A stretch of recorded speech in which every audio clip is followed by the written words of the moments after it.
Hello and welcome back to the channel. It's really good to have you here. Today I had the privilege of sitting down with Edward. Edward's story involves a number of really fascinating discussion points, including transhumanism, aliens, UFOs, postmodernism, Buddhism, meditation, Taoism, Hinduism, and the supernatural experiences that ultimately lead him to faith in Jesus. It's my prayer that his miraculous testimony will bring you closer to the same Jesus of the Bible that both him and I know and love. I know you're going to enjoy this episode today. It's really a fascinating and incredible one. So thank you so much for listening and enjoy the podcast. Well, Ed, I want to just thank you so much for being willing to come on and share your testimony. I know that it's really early in the morning for you, so I'm really grateful for your time, brother. The first question that I have for you here is just about your early life and about your childhood. Did you grow up in a Mhm. Christian home, or was your experience not Christian in origin? Yeah, what was your early life like? Well, I grew up in a very nice home. My parents are lovely people, and they were both raised Catholic. And for a short time, my grandparents lived with us when I was really young, before they passed, and they were both quite devout Christians. But my parents were, I'd say, agnostic, if not atheist. I think they kind of um, they moved away from their faith. So we would only go to church for weddings and funerals, really. Um, but I think you could still see the kind of influence of Christianity um, that had the influence that my parents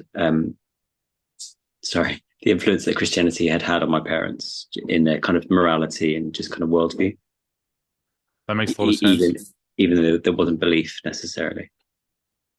Yeah, I imagine that'd be a pretty common story for people living in the UK. It's got such a heavy kind of Christian heritage that you kind of can't completely escape the sort of ethical implications of Christianity, and like kind of the heritage is definitely there. Um, and it's cool that you remember your grandparents' faith. They've obviously left like a lasting impact throughout Yeah, generations in your family, which is certainly. a real encouragement to us to take our faith seriously and to like hopefully pass that on to future generations. I know in your teenage years, you kind of I think it was your teenage years, you start to identify more with atheism. Like, kind of, I think you become more convinced of it when you begin to think about, your worldview, and you begin to form it like we all do in our teenage Sure, years. yeah. Could you tell us a little bit about that? Yeah, just a combination of sort of like youthful like arrogance and like uh I don't know, you kind of you I think every teenager to some extent becomes like a philosopher, don't they? And they like start sort of like pulling at the inconsistencies in life and like start trying to reverse engineer all the problems with the world. And you know, and that's like often mixed with like negative feeling or it's like rebellion. Um, and it's funny because I didn't have anyone to rebel against exactly because it's not like my parents were devout Christians, but I was just sort of very interested in the world and how it worked. And it just, the world kind of seemed really broken.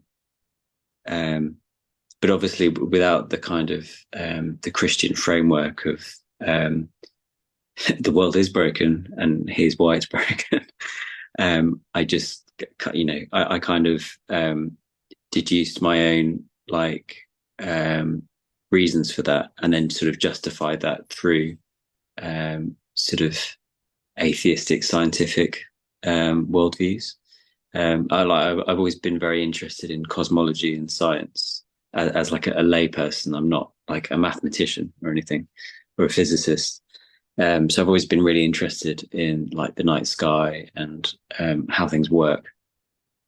And I think if you look for it, there are lots of voices which support a kind of non-theist, pure science explanation for all that kind of stuff.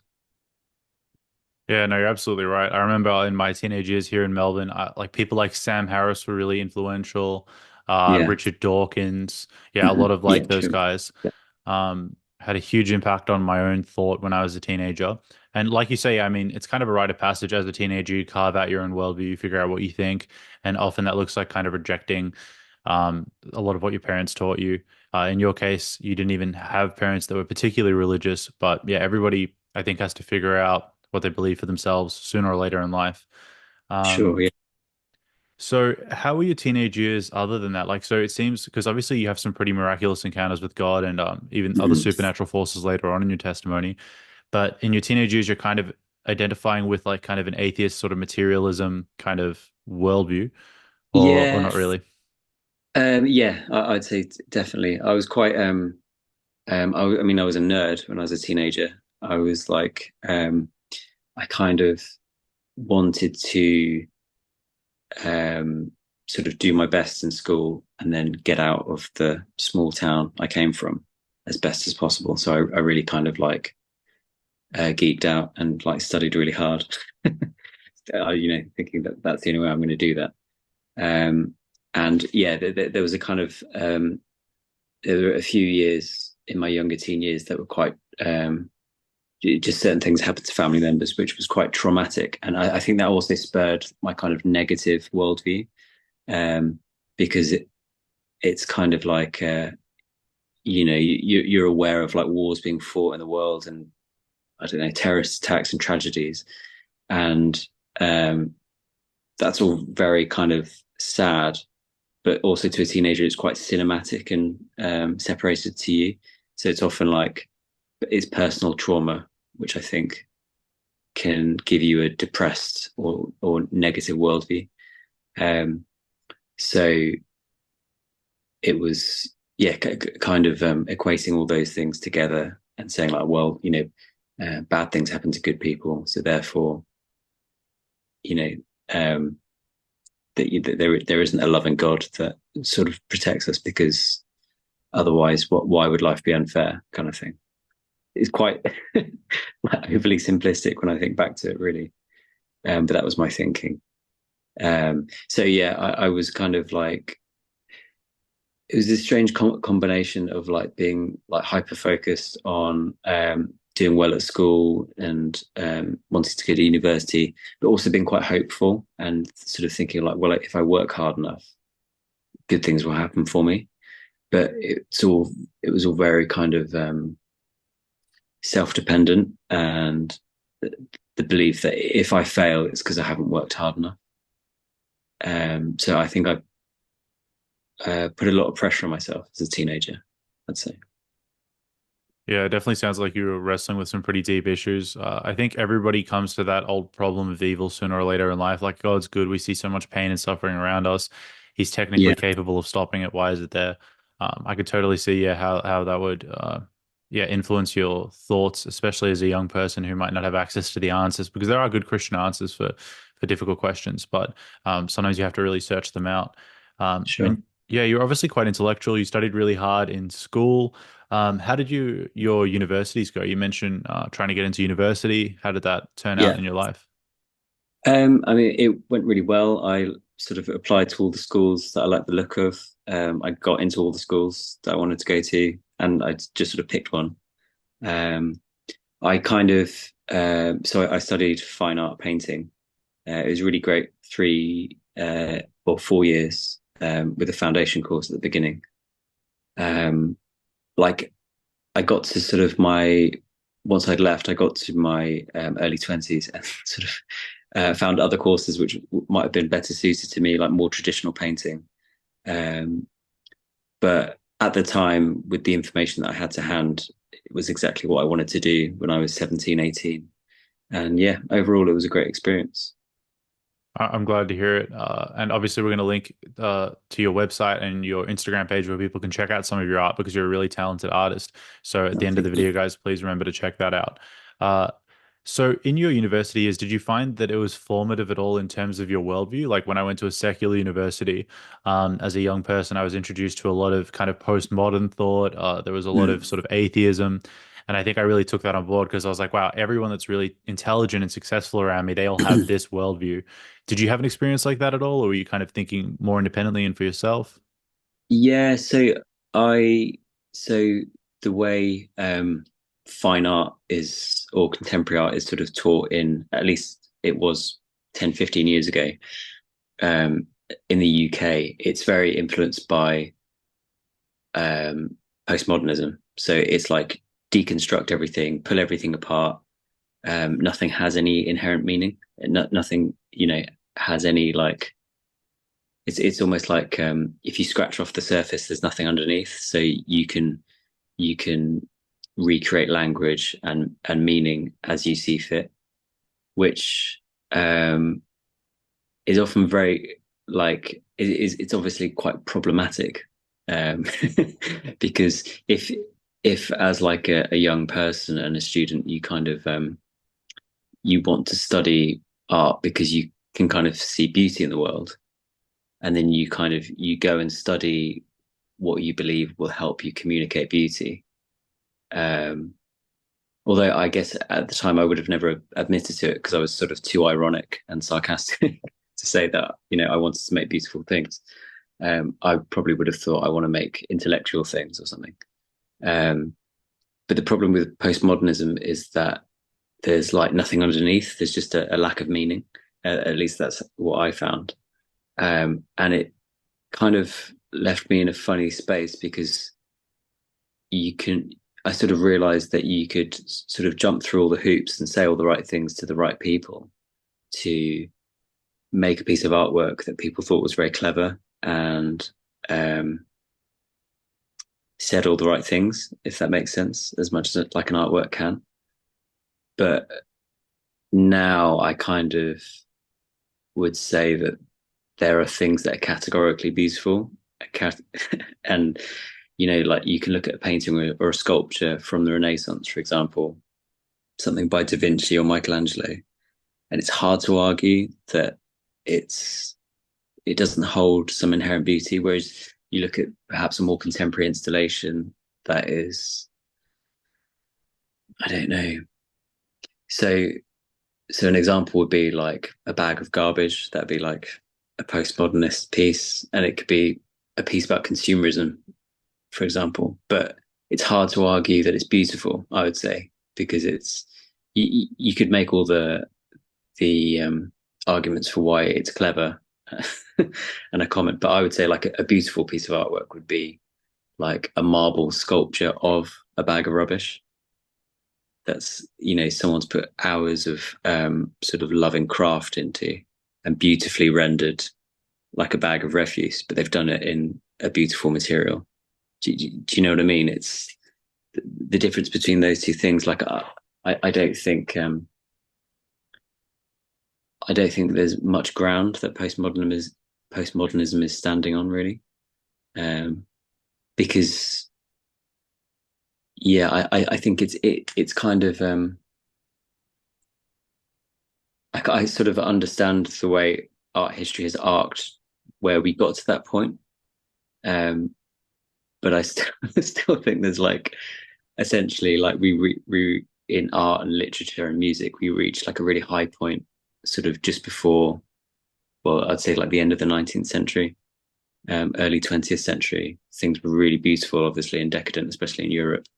And then, yeah, World War One and Two happened, and the rest is history. But yeah, I can't really remember your question. Yeah, it was just about your university years and your interests, but that was really good because we actually managed to touch on not just your own personal philosophy, but we kind of looked at some of the major philosophical undercurrents that are present in universities in general, like the idea of postmodernism, moral relativism, the idea of like beauty being completely subjective. Um, Exactly. Yeah. yeah, so that was really helpful. And I yeah, think. Yeah. mhm. So I was just going to say, I think that there are just sort of universal experiences within human life that, as much as you could sit in an armchair and think that things are relative, there are experiences that we all have which contradict that point of view. Whether it's like holding a newborn baby or eating a sandwich or something. They're all quite sort of like your mind is embodied, and that we can all feel pain, we can all like witness beauty, And I think they're just universal truths which supersede moral relativism, I'd say. Absolutely. Yeah, Yeah, absolutely. And then yeah, I don't want to jump the gun, but yeah, arriving at a theistic worldview kind of gives you a lot of explanatory power at understanding how beauty exists, and that sure. there's an ultimate artist, there's an ultimate lawgiver, and we can see those things, but I don't want to get too ahead of Yeah, ourselves. sure. Um, because yeah, we haven't even gotten into your experience of the New Age. I'm really interested to hear how you kind of went from more sort of scientific worldview into Mm. seeking out alternative spirituality. Maybe you could take us through that if you're comfortable. Yeah, I guess like as a kid or a teenager, I've never been like one for like, well, I was when I was really young, but like as I got older, I wasn't into like being like a devotee of like collecting stuff, but was interested in science fiction and like the kind of utopian and dystopian ideas in that, um, and quite interested in transhumanism.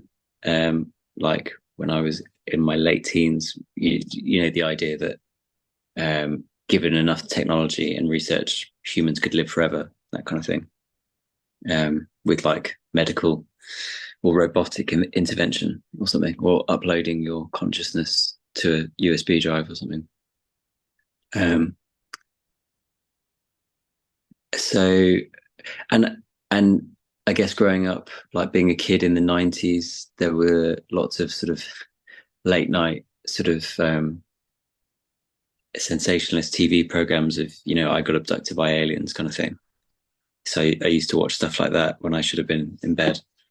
Um, so peripherally, I was like interested in stuff like that. But I sort of thought, oh, it's all nonsense, like the kind of the high strangeness. Um, but then after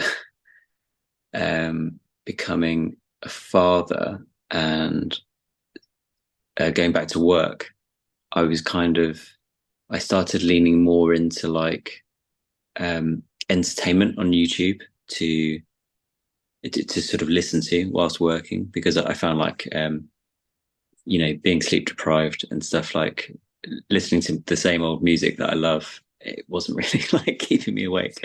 So I had to like, you know, listen to some crazy stuff to like keep me engaged. I just I like to listen to things while I'm working with my hands.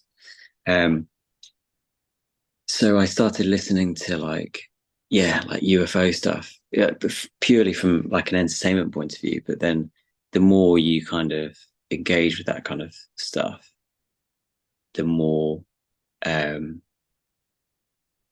the algorithm will start feeding you stuff connected to New Age spirituality because they're all kind of part and parcel of the same kind of mystical. Because I think people are looking for those things because they want something more interesting than the daily grind of like wake up, drink a coffee, 9 to 5, like buy groceries. So it kind of makes sense that people looking for you know, ancient aliens and stuff like that are also interested in like alternative health and um, something slightly more exotic than just like um, yeah, daily life, I guess. Um, so I started watching more and more of those videos, and then also I guess that led into seeking out what started being secular Buddhism and meditation, and then yoga. Really got into that for a bit, and then I bought some Buddhist books which were not purely secular, and I kind of found those hard work because again I didn't have any supernatural experience. So when they're sort of talking about light beings and gods, it was kind of hard to get on board with initially. But the more I went down that path, you know, the more testimonies and convincing people you hear talking about that kind of stuff. And that I also was listening to loads of podcasts of people who'd had very strange experiences. So you hear one person talk about seeing aliens, and it doesn't it doesn't shift your worldview, but you hear 100 people say it, and you start to think, that's that's quite interesting. And yeah, that's how I kind of got into that. Really, just hours and hours of going to work and commuting to work, and just indulging in that sphere of podcasts and YouTube videos. Really, Yeah, that makes complete sense. And yeah, on a related note, I've heard you in other podcasts speak about the birth of your daughter kind of being an influential part of your story, and kind of leading you to search out some deeper things. Could you touch on that briefly? yeah. So I had like an amazing awakening. I'd say when my first daughter was born. My wife had been doing lots of like preparation before giving birth, so she was like really calm the whole way through. She didn't need any uh, painkillers or anything. I think she took a paracetamol because she had a headache, but that was it, kind of thing. And sort of she was in a birthing pool and stuff. It was really amazing. I actually missed the birth because her temperature raised slightly, so they sent me to the local hospital. We were in like a maternity ward, and they said, we'll catch you up in the ambulance. So I drove out and then got a phone call as I got to the hospital saying, "Come back, the baby's coming." So I missed the moment that she entered the world, but on my sort of drive back to the maternity ward, like it was crystal clear sky and the stars and planets were really bright. It was amazing. Um, but then I had like a 24-hour period after my daughter was born where I just had this sort of I could really like see people. I mean, I was in like a euphoric state, I guess. Um, every sort of person I encountered or just sort of stared at from across the road was just I could see that obviously I mean it's a really simplistic kind of thought really, but it's like every person on the planet has been a newborn baby at some point. So the only reason that they've made it past being 1 day old to 6 months old to 10 years old to 90 years old is because other human beings have cared for them and loved them. So I just had this kind of, it seems quite obvious, but this kind of revelation that like love was the only thing like sustaining like human life. And yeah, and I just remember having this sort of slightly sort of like third person thought of like that's quite a strange thought for like an atheist to have, that like love is the only thing sustaining like humanity and existence in general, because obviously like those things would repeat into other species and yeah, everything else. Yeah, no, I can definitely see how that would influence you. Certainly when we feel love, it feels a lot more profound than just some kind of thing that's a result purely of an evolutionary process.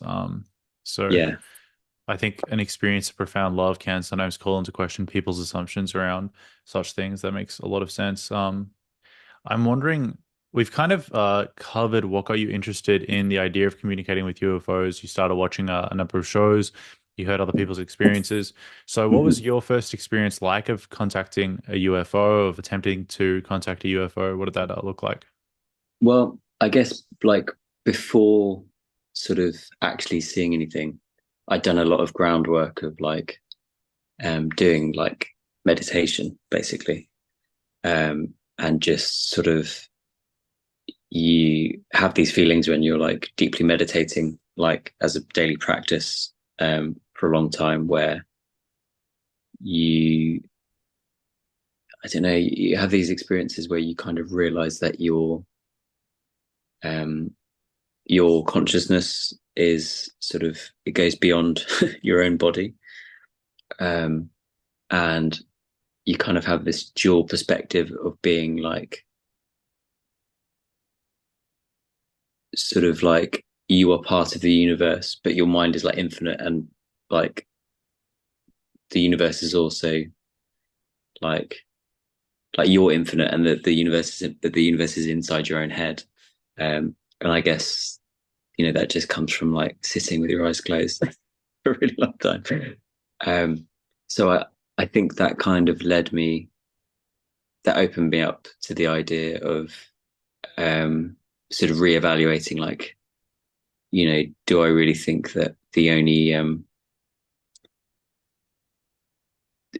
only thinking creatures happen to be on this one planet, on planet Earth? So that kind of thought, oh no, there must be other planets. There must be other civilizations in an infinite universe, or if not infinite, massive beyond comprehension.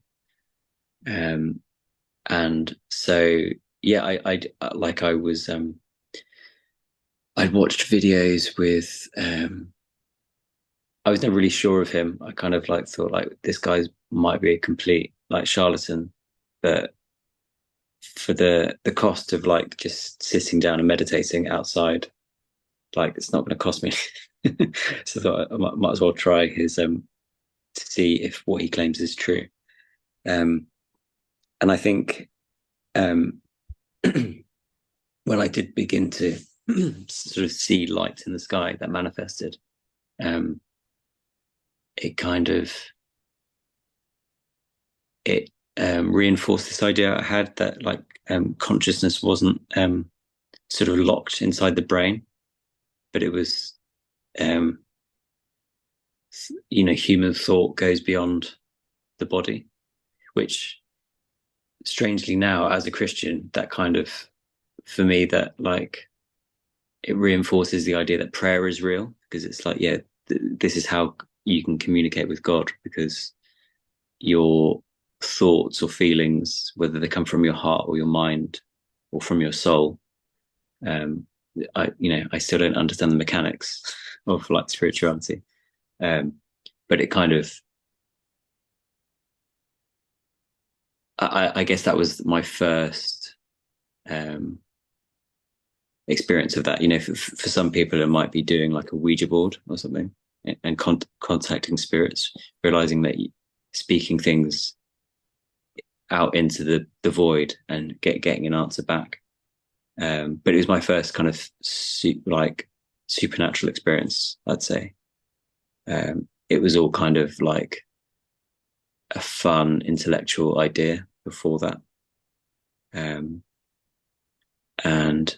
yeah, I would sit and sort of like invite things in, and then I would see what I felt were lights moving in the sky that seemed intelligent, and weren't following flight paths, and were like closer than 747s or whatever, and that seemed to sort of change course direction at right angles as opposed to the way like an aircraft would move. Yeah. So yeah. Yeah, that would have been pretty intense to see, especially given everything else that you were watching at the time. Um, yeah, I know even in the Christian community, a lot of people aren't sure about what exactly these beings are. Like, are they some kind of like weird uh, material being? Are they like spirits? Like, I don't really Mm. know. I don't fully understand um, exactly what to make of everything that goes on, but certainly a lot of people are interested in it. I've spoken to a number of people now that kind of got introduced to New Age spirituality, and a huge part of their practice was like aliens and trying to communicate with aliens. So, Yeah, um, yeah. I was really I, grateful to th- have you on. I think what I would say is obviously what I was doing by like saying a mantra and inviting like friendly entities into my like space. I was effectively like performing a séance every night, and whether or not they were physical beings or not, or sort of what would you call it? Projections. So whether they were physically in the sky or somehow my perception was being manipulated so that I perceive them as real. Because like some people will say it's kind of um, like a demonic hallucination or something like that. I don't know what words they'd use.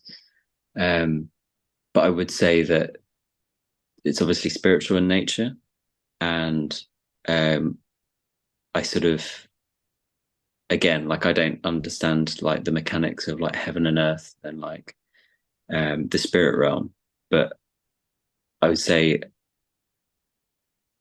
what I was inviting in were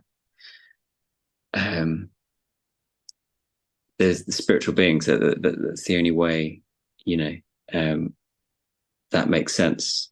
And in my other testimony I gave recently, I mentioned how when I tried to communicate these things whilst holding a Bible, like nothing would happen. And that sounds really kind of like a Hollywood kind of thing to say, like, but it's just true. Like after saying a prayer, these things wouldn't work, and it does seem, you know, it's kind of it's a staple, isn't it, where people say, well, like, you know, you have like a dark demonic experience, and the name of Jesus like can stop that like immediately. But essentially I was like inviting I don't think I used the word entity, but like I was inviting beings that were like willing to communicate with me. And it's like that, you know, that quote of like, if you stare long enough into the void will stare back at you, kind of thing. And I think whether it's sort of sitting cross-legged in the garden, like meditating, or people dropping acid or doing DMT, like there are other things in the spirit realm that you can encounter. And I don't, I think we have these walls of perception in our human consciousness that hide us, that shield us from those things. So I can't categorically say what I saw were the spirits of giants or demons or fallen angels. Like I don't have that information, but what I will say is like it wasn't Jesus, and it, you know, it wasn't of God. That's probably all I could say, like categorically. I have lots of like thoughts and feelings of what they were, but I don't think this side of life, like any of us are going to know necessarily. It's a bit like in the Gospels when you know, the disciples are asking Jesus when the end will be, and it's kind of like don't concern yourself with things that you can't understand or have the capacity to fully comprehend, that, you know, in this 3D existence. Yeah. Yeah, yeah, absolutely. Um, yeah, I also don't know exactly what to make of it, but I like that you kind of compared it to a seance.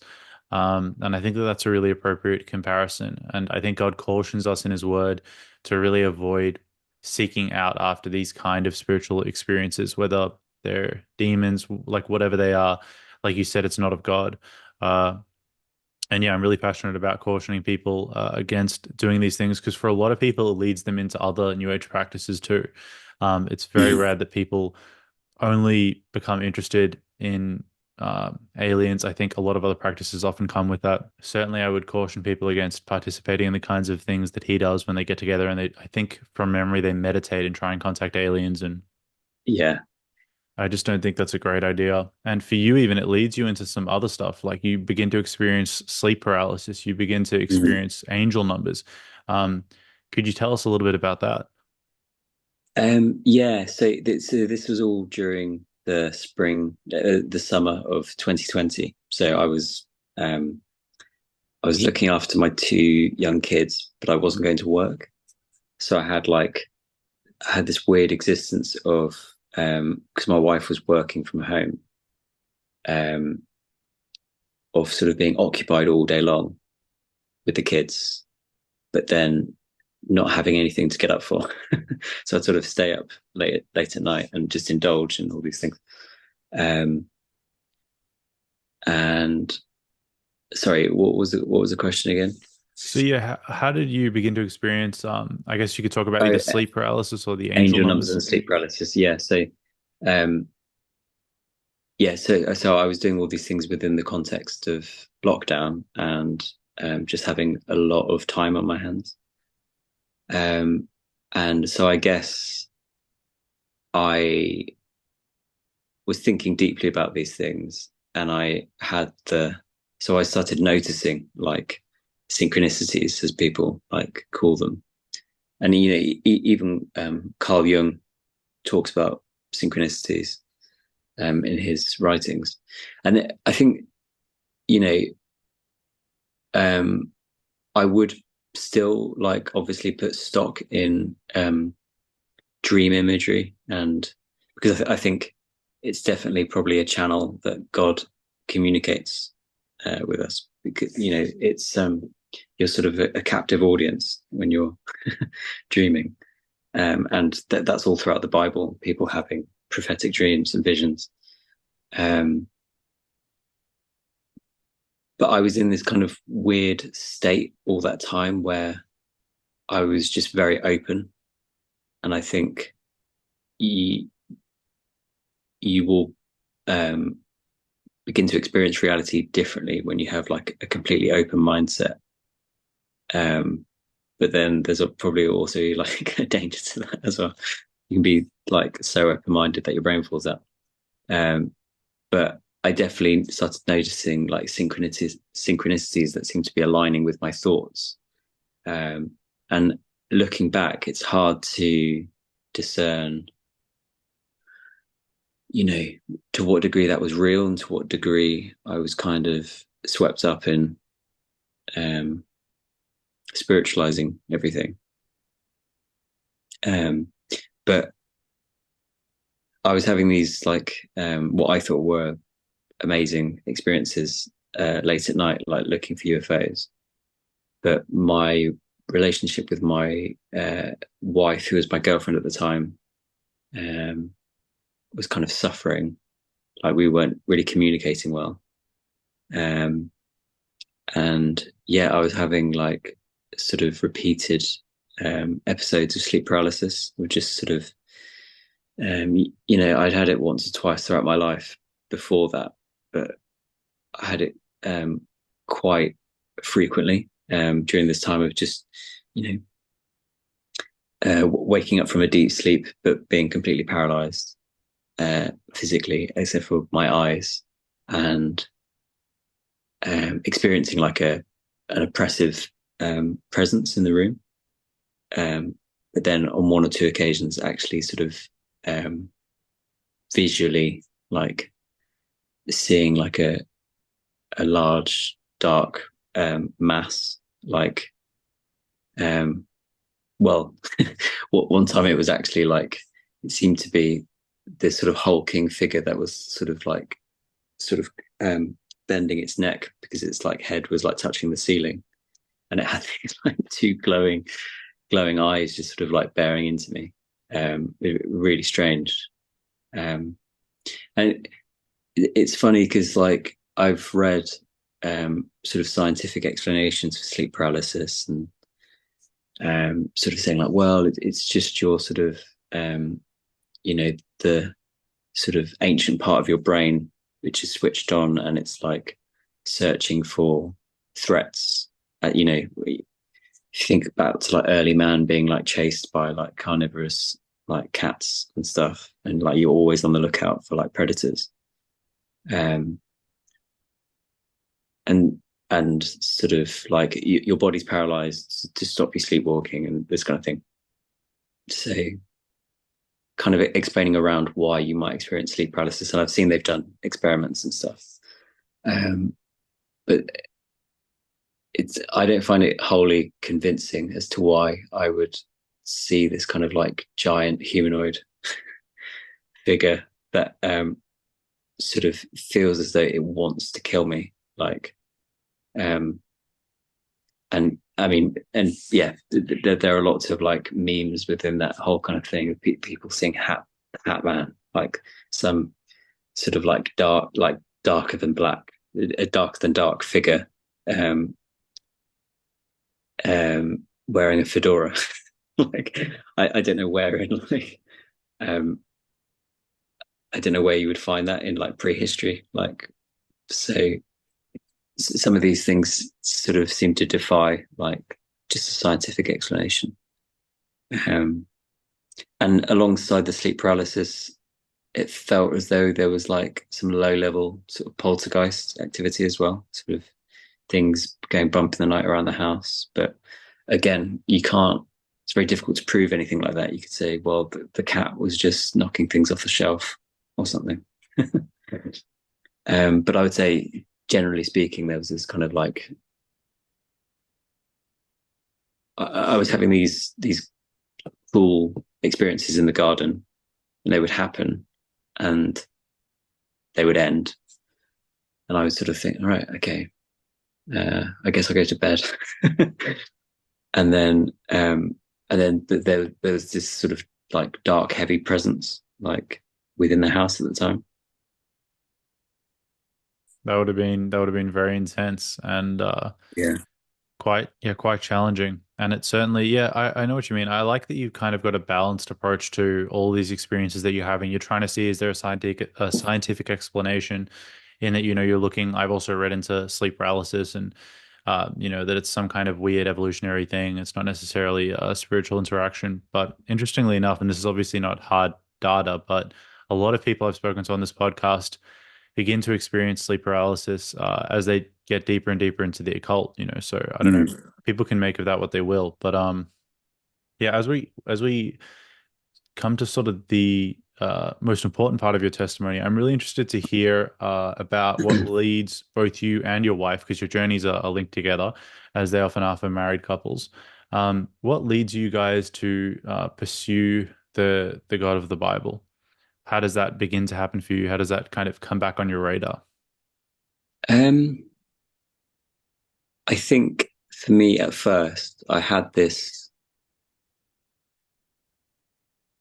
I The very first thing that happened was one morning I like woke up and I had this like audible voice in my head that said, "What? Is that a website?" Like, um, and but it was so kind of it was such a strange experience. Like it was a like an authoritative male voice saying these words, and I sort of like think I fell out of bed, like thinking like, I don't normally hear voices.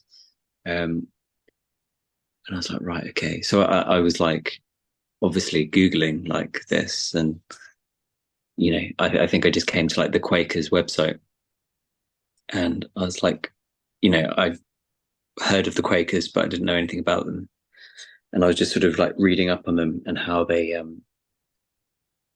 part of their worship is silent worship or silent meditation, and they all sit in a room. I think in a circle. I'm not really sure. I didn't attend a Quaker church or a friend's meeting house, I think they're called.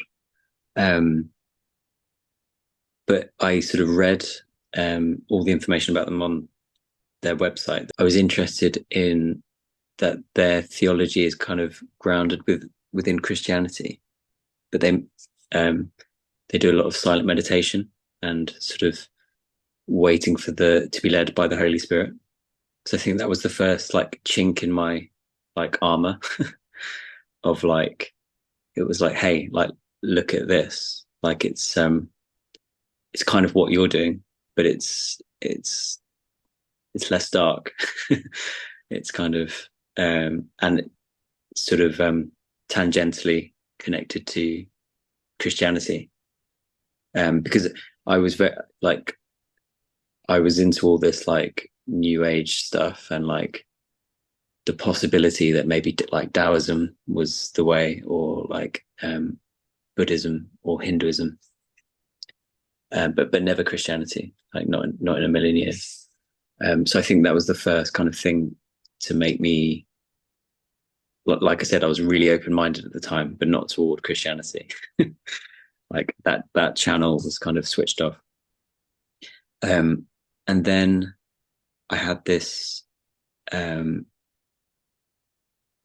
crazy dream, which was walking like, feel like I'd sort of climbed to like this clearing or plateau, like in this mountainous region, and there was this like open scroll, and which is obviously like incredibly like biblical imagery, and it said Isaiah. It was 4 1s, so 1111. And at the time, like after having that dream, I got hold of a Bible and I assumed it to be pointing me toward chapter 1, verse 3. But after a testimony I gave on Yeshua Testimonies on YouTube, a lot of people were pointing to, I think, chapter 11, verse 11, which it's almost more relevant to what I took from chapter 1, verse 3. But chapter 1, verse 3 at the time, it was, I can't remember it word for word, but it's sort of lamenting that Israel are like, are busy like chasing other gods and doing other things. But it's kind of saying like, you know, even the donkey and oxen like know who their creator is and where they get sustenance from, but Israel like don't get it. So I kind of, you know, I took that as like a kind of personification of like, you know, I'm Israel, I'm blind, and I'm like, so yeah, it was very strange. Like I didn't own a Bible at that point, so I had to get hold of one. So I thought it's very strange that I'm like having a dream with a verse from Isaiah, which is like, it's, I mean, it's not obscure if you're into the Bible, but as a non-Christian, something from the Old Testament was completely like not on my radar. And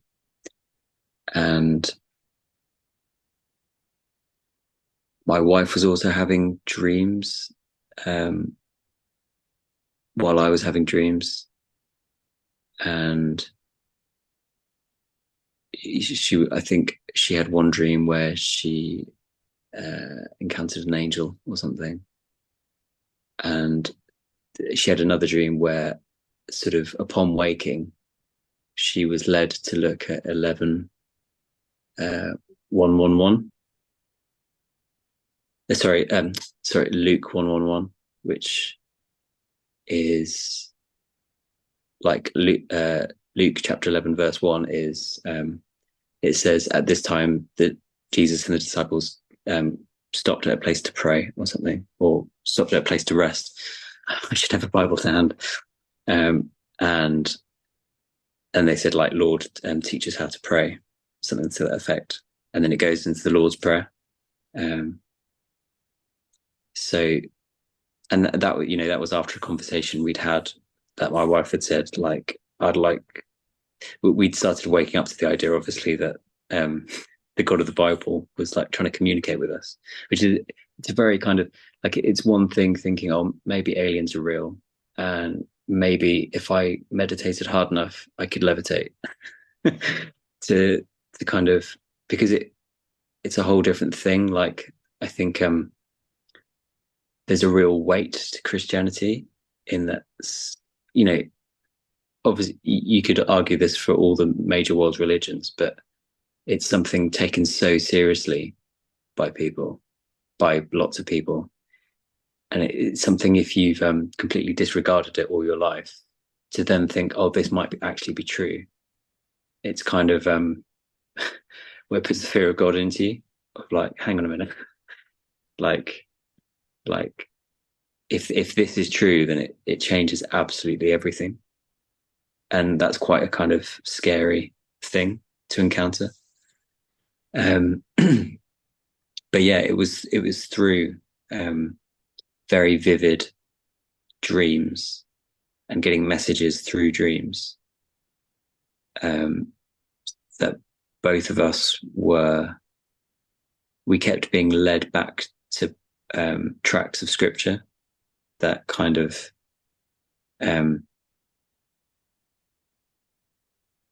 just said, this is who God is, and or God is here, and God's always been here, but you've just been blind to his existence. In a very loving way, in a very gentle way. That's incredible. It's incredible to hear about how God was pursuing you and your wife at the same time. Mm. And so you have these encounters with God. What happens next? Like, is there a moment where you're like, "Oh, actually, seeing as the Bible might be true and these things are real, like I might make some changes in my life." Like you Mm. mentioned, it's a huge shift, obviously, to come through. Like when you start to believe that the God of the Bible is real, it has implications for how we live, obviously. Yeah. Um, and that can be really challenging, especially for people who have kind of been their own gods their whole lives. What was it like for you to kind of come to that realization? What did your life begin to? What areas of your life began to change? Um, I guess like initially it was kind of like an immense feeling of like gratitude, and you know, that's how I sort of began my prayer life, of just sort of waking up every morning, and the kids were tiny and they were waking up very early, so it's similar to like this sort of time in the morning they'd be sort of like playing. I think we had our youngest daughter was 1 at the time, so she'd be up super early and just sort of playing, and I'd just sort of sit there and just sort of like go through a list of in my head of like everything I was thankful for, and realizing that everything came from him, and that really kind of like began to um help me see like the heart of God, and how he's like a loving, benevolent father who just wants to provide. Um, and yeah, I sort of got into my prayer life, and again, this is subjective, but I was sort of feeling as though I was encountering the Holy Spirit, and just like being bathed in a sort of like warmth, like a warm embrace almost. And we had like loads of answered prayer, like kind of crazy answered prayer of like um needing specific amounts of money, and sort of saying like, Lord, please provide me with X amount of money, and sort of finding or being given exactly what we needed at the time to keep life like on track, and stuff like that, like just sort of really reinforced um like being a Christian isn't about God just sort of like giving you what you want, but like we felt as though we were being provided for and being given what we need, as well as developing this like personal relationship with the Holy Spirit through prayer. That's really beautiful. Yeah, certainly, like you say, it's not all about being given what we want, but I think God shows His goodness to us in some pretty special ways sometimes, Yeah. and He can definitely do that. And I think that especially in your early relationship with Him, it can really reinforce His character to you, and it can do a lot of good. This kind of leads us into the phase of your life where you're journeying with Jesus. Um, I'm curious what you would say to somebody that was in a position sort of similar to the one you were. Maybe they come from a more secular worldview. They're interested in the new age, contacting aliens. Um, do you have any words of wisdom, any advice that you would give somebody that's in that kind of position? um I guess I would say that for anyone seeking something beyond the mundane, or beyond the kind of the the sort of the predictable, boring reality that we will encounter every day, and we know how things work. We'll experience gravity, and just the kind of, yeah, like Jean-Paul Sartre would like the nausea of being like the kind of, you know the grind of existence kind of thing. Anyone seeking anything beyond that, I would say that there is like an intangible spirit realm that we will have access to. But if you if you seek um if you seek that realm through like whether it's through like taking drugs or meditation, or most of those things, you're going down a path blindly, like you're tapping into something that you don't understand, and you're you're opening yourself up to experience, but there's no you can't choose your experience. It's you're just opening up yourself to experience as like a it's like sort of tearing a plaster off and just like opening a wound to infection, I'd say. Whereas um, if you can suspend your disbelief, if you don't believe in Jesus and you don't believe in God, then I'd say like just give it a go.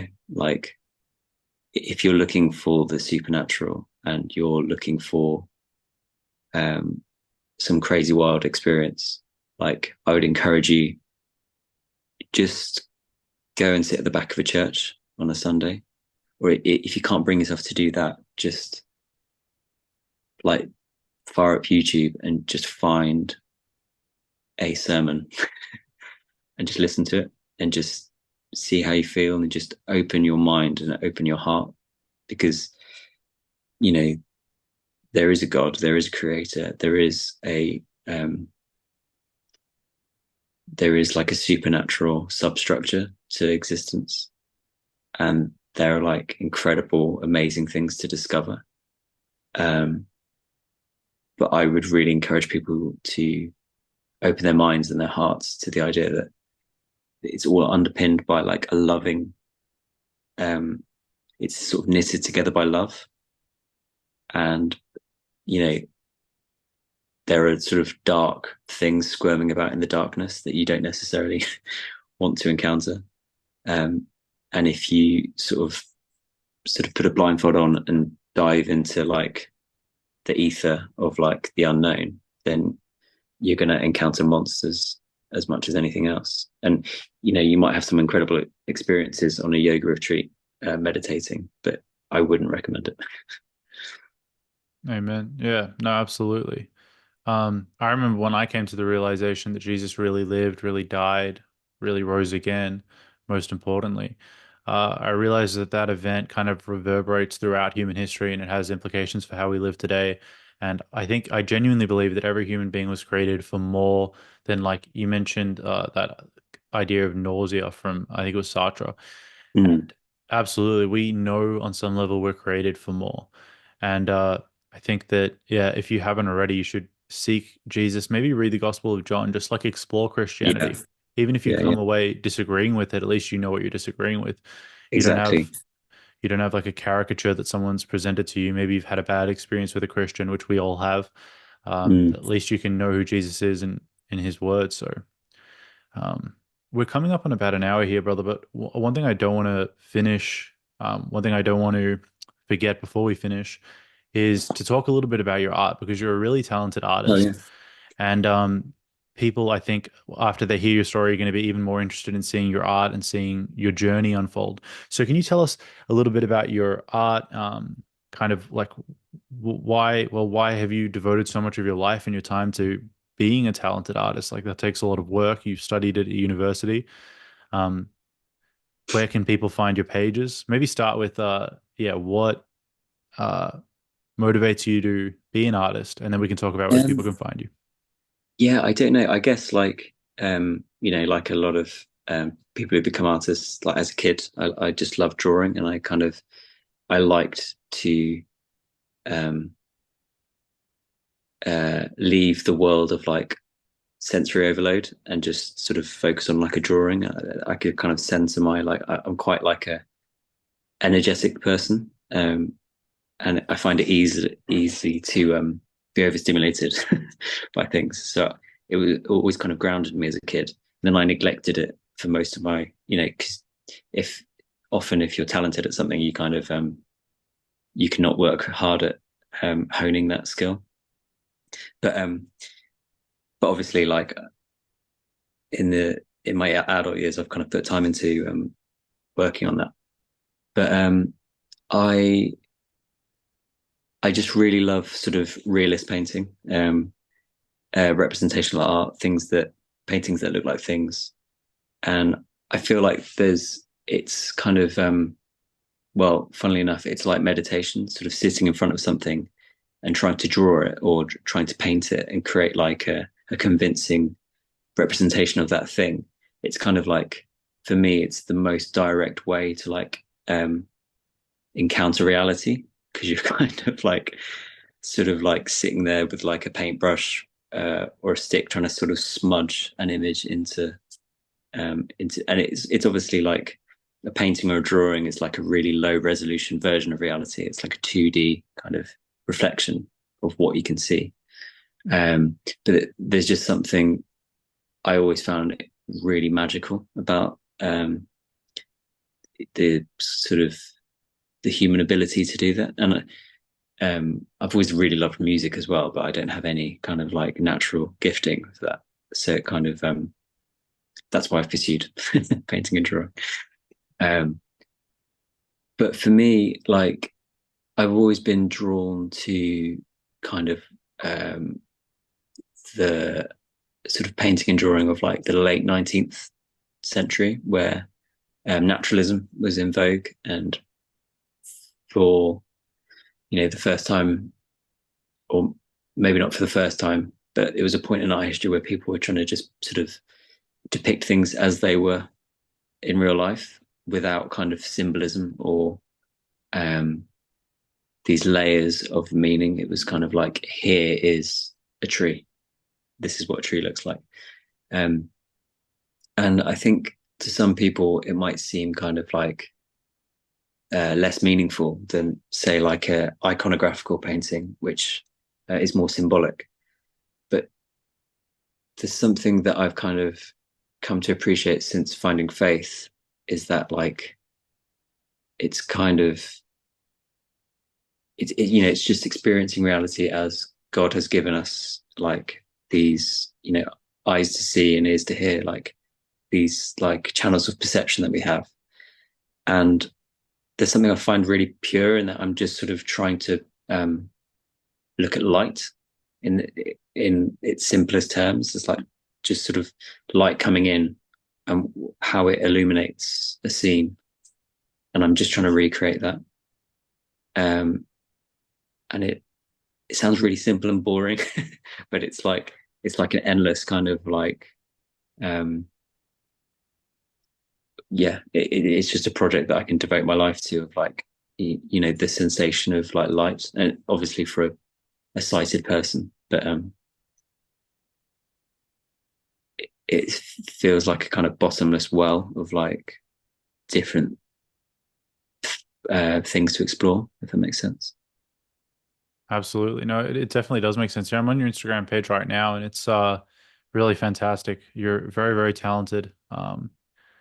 It seems to Thank you. me, as somebody that doesn't understand art, there's a lot of variety too in some of your pieces. It's really incredible. So let's direct people to that now. You're gonna I've already got your details for your website, so I'm going to Sure. include Ed's website in the description box below, so you guys can check that out really easily. And I'll also include a link to his Instagram page.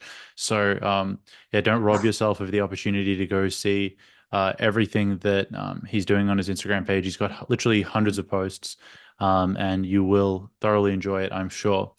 And yeah, I just want to thank you again, brother, so much for coming on. No, It's thank really you. early. Fun? Thank you. Oh no, it's been my privilege to have you on. It's really early where you are, and you've put in a lot of effort to come and to share your story. And I think that is shows something of your character, and so I'm very grateful for that. And yeah, if you've listened to this, if you found value in today's story, would you consider liking, subscribing, all that boring stuff? I know it's annoying, but it does genuinely help more people to see Ed's story. And I think that that's something that's really important. So, yeah, was there anything else you'd like to close with, brother? Or I can't think of anything off the top of my head. I just encourage people to, yeah, sort of, if you're curious, just dig into it and give Jesus a chance. Amen. Yeah, absolutely. All right. Well, I'm going to wrap up the recording there, but thank you guys for listening. And thank you so much again for your time, brother. Cool. Thank you.